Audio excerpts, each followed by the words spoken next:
एक शख्स ने बाबा जी से पूछा, बाबा जी, शैतान पीछा ही नहीं छोड़ता, हर वक्त साथ लगा रहता है, क्या करूं?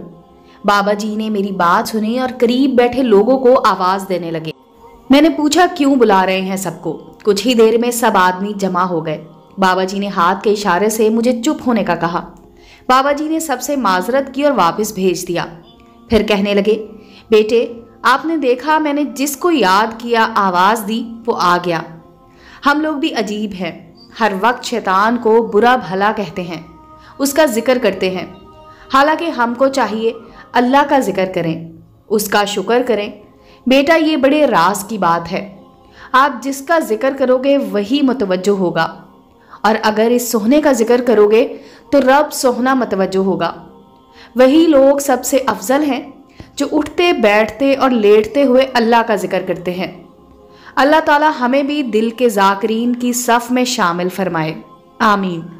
उम्मीद है दोस्तों स्टोरी अच्छी लगी होगी। चैनल को लाइक और सब्सक्राइब करें और बेल आइकॉन का बटन दबाना मत भूलें ताकि हर नए आने वाली स्टोरी का नोटिफिकेशन आपको मिल सके।